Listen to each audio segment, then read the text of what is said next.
অভিষেক বন্দ্যোপাধ্যায়ের প্রশংসার পর এবার তৃণমূল নেতার পা ছুঁয়ে প্রণাম সৌমিত্রর।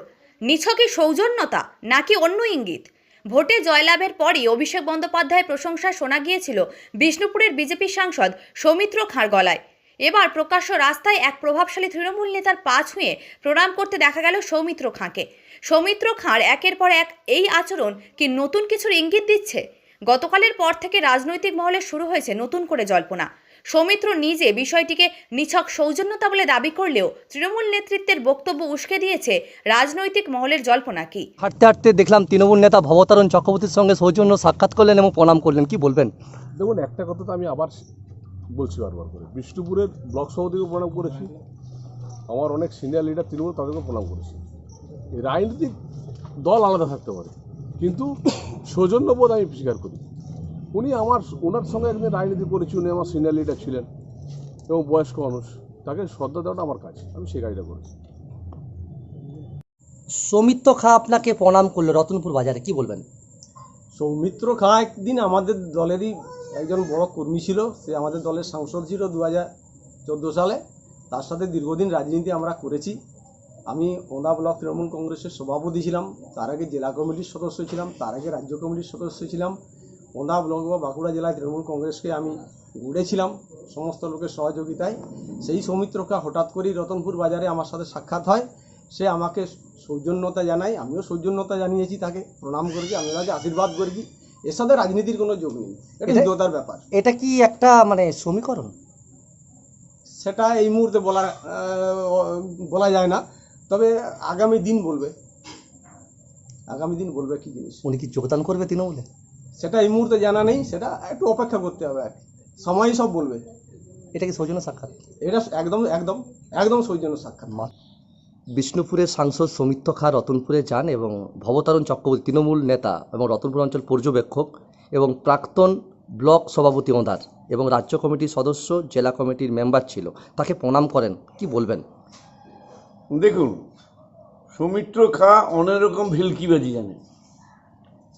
ভোটের আগে এক বক্তব্য, ভোটের পরে এক বক্তব্য, মন্ত্রিত্ব পায়নি তার আবার একটা বক্তব্য। ও যত পাচ্ছে তৃণমূল নেতাদেরকে ভোটের আগে প্রণাম করে যাচ্ছে। ও বলছে সৌজন্য সাক্ষাৎকার, ঠিক আছে, আমরা কিছু বলছি না, পায়ে হাত দিয়ে প্রণাম করছে, কেউ আশীর্বাদ করছে। পুরনো দিনের লোক, একসঙ্গে তো তৃণমূলটা আমরা করেছি। কিন্তু ভোটে জেতার পর হঠাৎ বলছে অভিষেক বন্দ্যোপাধ্যায়ের যে থিওরি ওইটাই কাজ করেছে, মমতা ব্যানার্জির যে ভাণ্ডার, লক্ষ্মীর ভাণ্ডার, ওটা কাজ করেছে।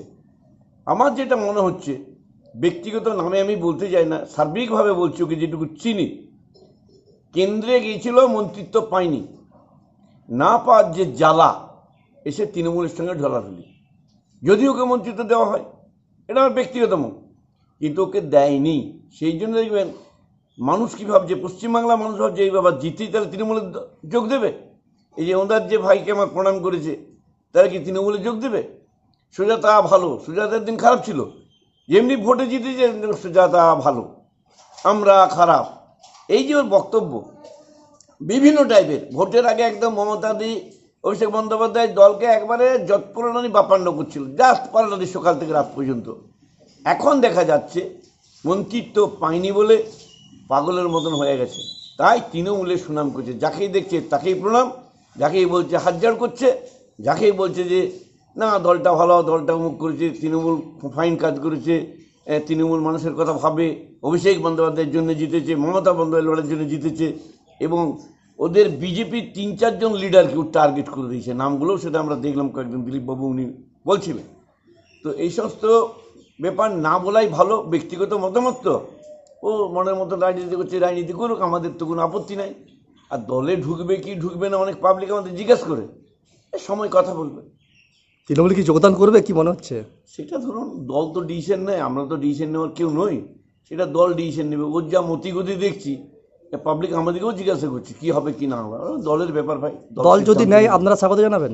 দেখুন, দল নিলে, আমরা দল করার লোক তো, আমরা যদি কাউকে পছন্দ করি না করি ওটা ব্যক্তিগত মুখ, কিন্তু দল যখন করি, দল যদি খেজুর গাছকে বলে মানতে হবে, সেটা কিন্তু আমরা মানতে বাধ্য, কারণ দলের আমরা সৈনিক মমতা ব্যানার্জি, অভিষেক ব্যানার্জি।